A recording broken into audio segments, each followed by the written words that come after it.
You know that quiet voice inside you? The one that whispers, there has to be more than this. Yeah, I've heard it too. And this podcast is my answer to that voice. Not just mine, actually.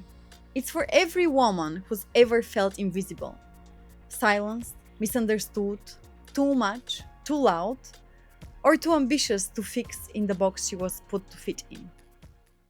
My name is Luisa, and before I became a location independent marketing strategist and a woman with a voice, I was just a girl in a small Bulgarian town trying to understand where I belonged in the world. And this is my story. But if you're hearing closely, you might hear yours in it too. I was born in this small town in Bulgaria called Razlog. It's one of those places where everybody knows everybody. You know what I mean? The streets are quiet, the culture is tight, and the rules are clear. And I grew up in a pretty good home. My dad was in military, very structured, very focused, yet very caring. And my mom gave me all the love in the world. And they gave their best to be amazing parents, and I could definitely feel that. I had no major traumas, no broken home, but even with all that, I felt like I didn't belong. I felt like I was a bit an alien in my own town. I didn't speak the local dialect, I didn't relate to the mentality, the energy, the expectations, even the local culture. It just didn't feel like me. And I know it might sound small, but when you're a kid and you already feel different only because you don't speak the dialect like the others, it is a pretty big deal. It isolates you. It makes you feel like an outsider from the beginning. I had some friends through dancing. I used to dance in town events on stage, and in those moments, I definitely felt seen. But backstage, there was this deep loneliness. I didn't have words for it back then because I was maybe like 13 or 14. But I was already feeling betrayal from friends. Like speaking up, it meant that they wouldn't like me, especially the girls, especially when I disagreed with someone popular. I would be left behind just because of that. So, what did that teach me back then? That having a voice can cost you.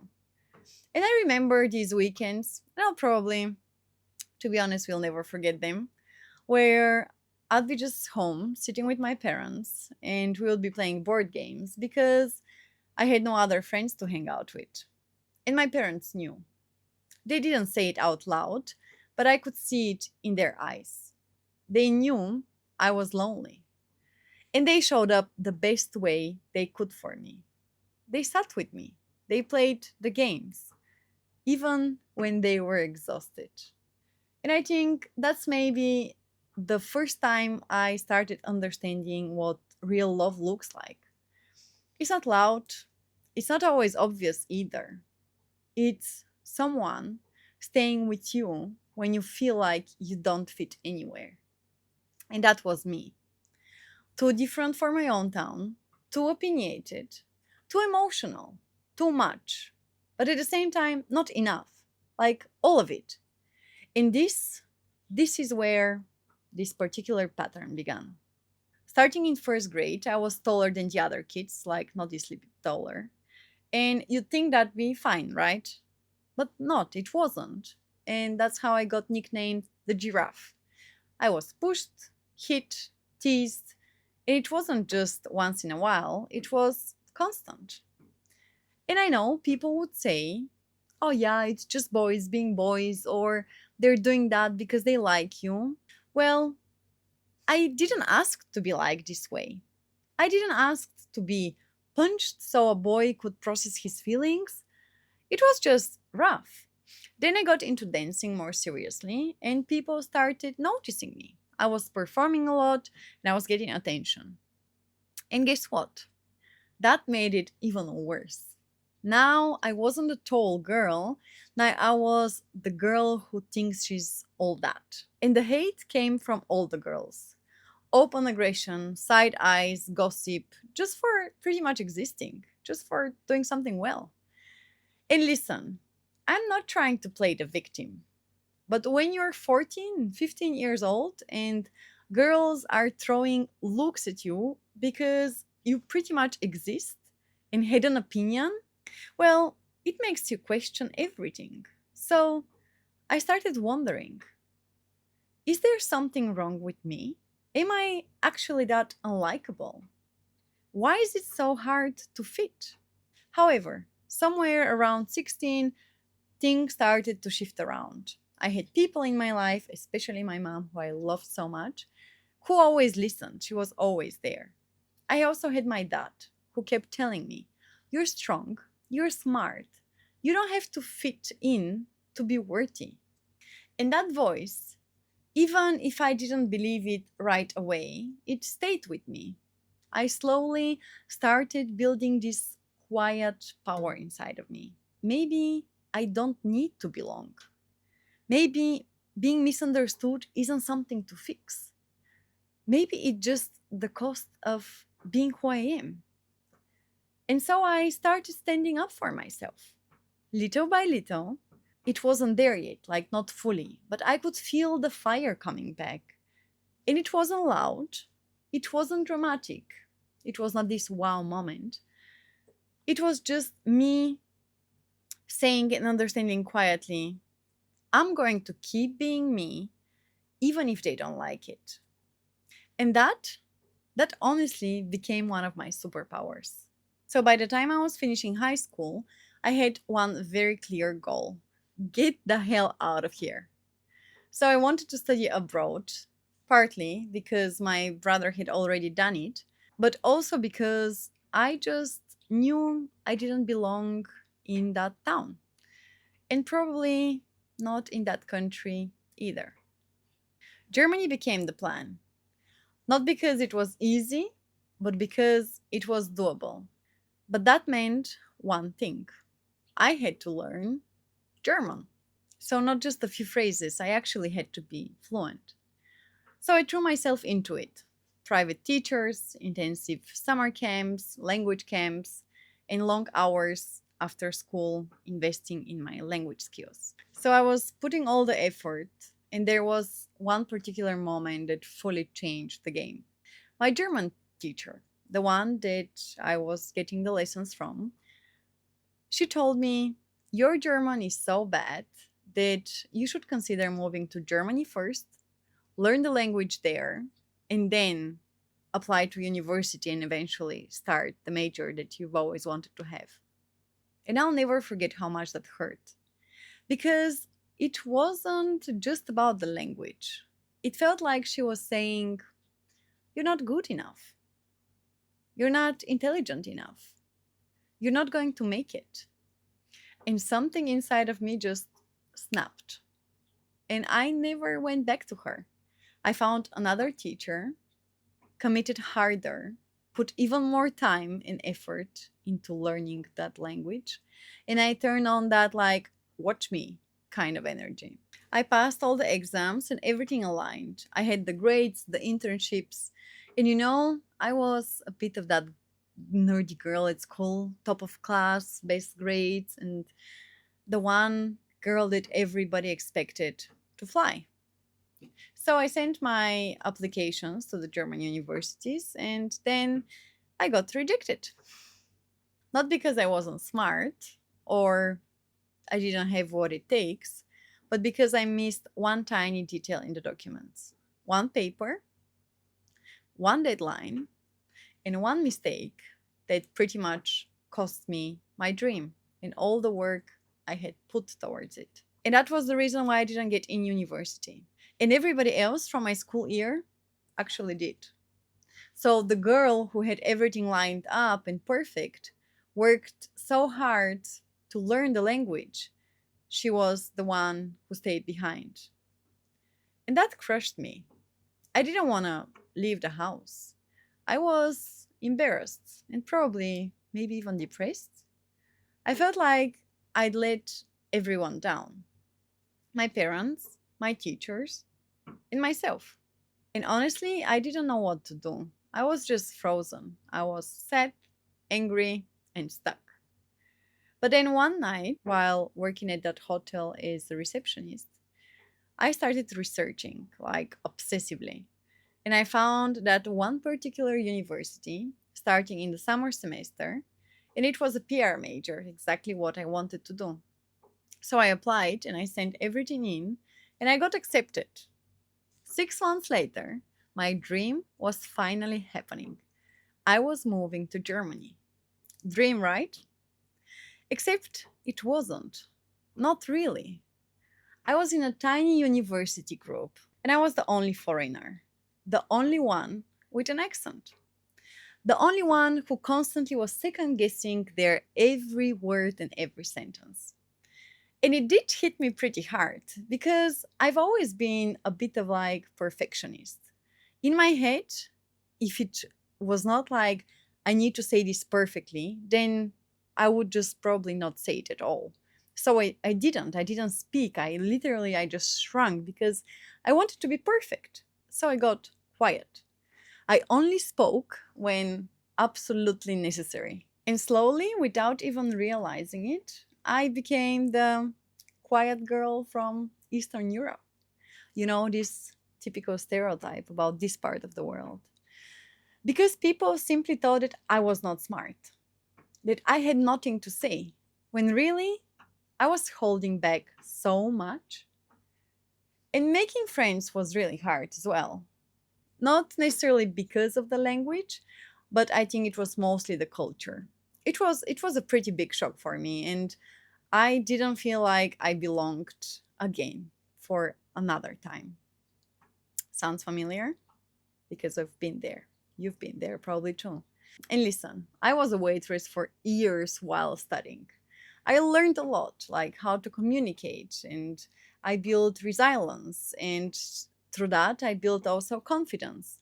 Worked on my language skills, on my communication skills. Still, my first 2 years in Germany, they were pretty rough. Like, seriously, they were. Until this one moment. I had to do an internship as part of my studies.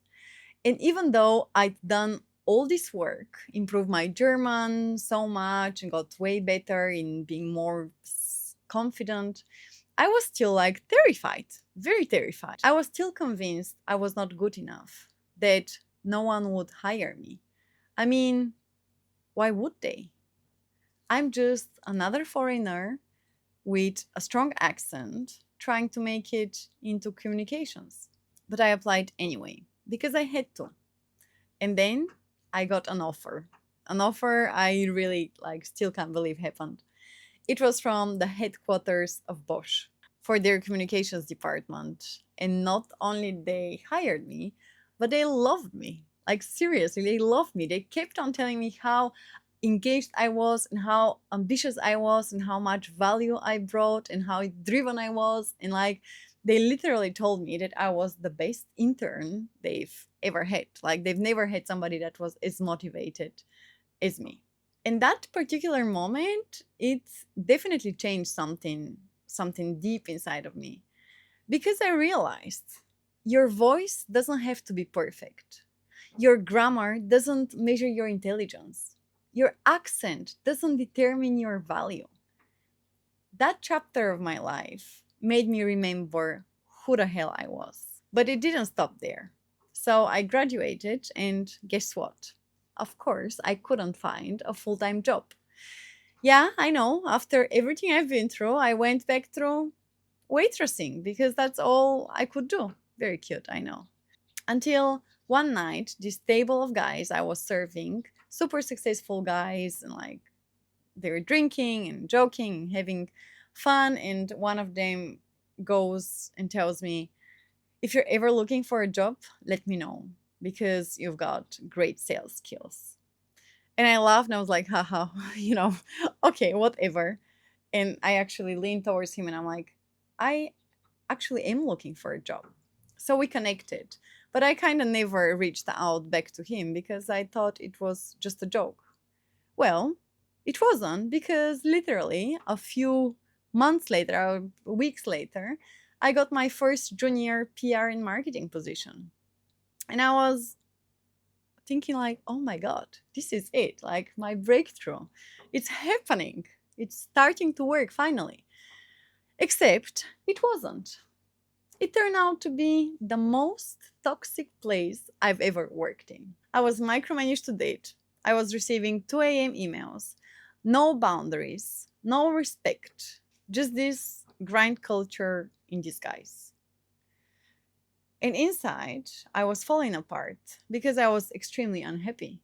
And one day, I decided that I'm done with it. I'm just done. I can't handle this anymore. So, what I did was pretty simple. I went and handed over my resignation letter.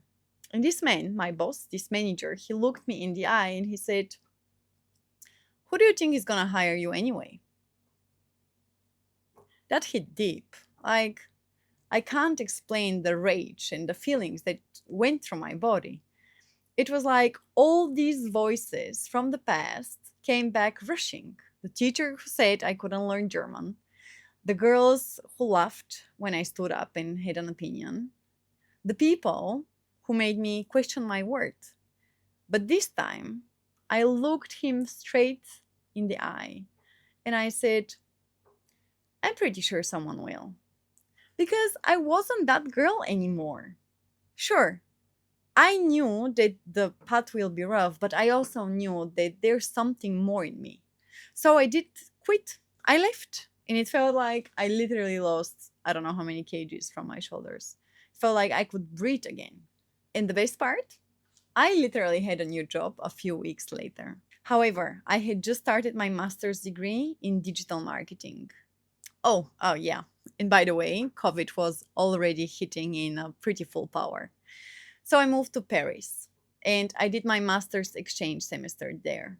In those 6 months, they completely cracked me open. New people, new culture, new ideas. It was like a breath of fresh air.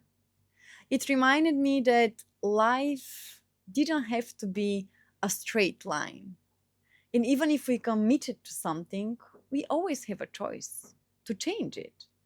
And only because you've invested years into something, it doesn't mean that you owe it forever. So when the time came back for me to go back to Germany, I just simply couldn't do it. That feeling from when I was 16, the one that said, I don't belong here, it came back. And it was very loud this time, and louder and clearer.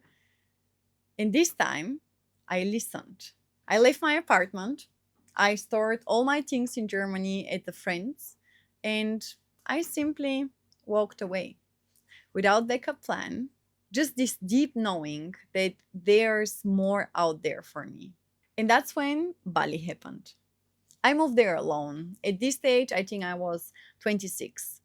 And all I knew was I don't want to live the life I just left behind. That was not me anymore. I didn't want Germany. I didn't want this grind culture. I didn't want this rigidness. I didn't want to be small anymore either. Didn't want to be constantly this foreigner. I just wanted to be me and figure out who that even was. Because at this stage, I was so many versions of me that I didn't know. So I spent 6 months in Bali. And they were not about working, they weren't about scaling either, or proving anything, or making myself bigger or whatsoever. They were pretty much about healing. I did many different things. I did breath work, sound healing. I even did a 10-day silent retreat where I met my own thoughts face to face. I also started dating again, which for sure was an experience as well, especially if you know how dating in Bali goes. And I thought that I wanted the alpha male, the crossing all the check boxes, the ultra successful, high achieving, dominating types. I mean, that's what kind of we're told, right? Or society tells us. But the more I was dating them and the more I was meeting them, the more I realized that wasn't it. That's not for me. I didn't want someone to tell me what to do. I didn't want to be kept and put in the corner. I wanted to build my own life the way I like it, and I did. That's when everything clicked. I turned my job into my client. I left my employee life completely behind and started my own thing. And then I got another client and another client. And slowly I started making money on my own terms, which was, in this case, fully remotely. I became location independent. And then I decided to start traveling the world: Mexico, Colombia, Dominican Republic, Spain, Morocco, Georgia, Turkey, and so on and so on. I can keep on going forever. All I needed was my laptop, my knowledge, and that was pretty much it. And now I came back to Bali after 3 years of traveling. And the best part is I still work remotely. Even better part is that I even have a partner that I love so much. But what I have more even is I have me. I built a life that feels like mine, not what somebody else told me to do, not what my culture or family or friends expected, not what society stamps on a checklist. I created it. I did it in a way it worked for me. And today I help brands find their voice. But more importantly, I want to help women find theirs. If you're still listening, I want you to hear this loud and clear. You don't have to stay somewhere just because you spend time there. You don't have to stay in a job or a relationship or a city or a version of yourself that doesn't feel true anymore. You're allowed to want more. You're allowed to leave, and you're allowed to grow. This podcast, this space, it is for you. The woman who's curious, the one who's craving freedom, identity, and depth. The one who's ready to say, I don't know what's next, but I know it's not this. So let's find your more and grow and glow together.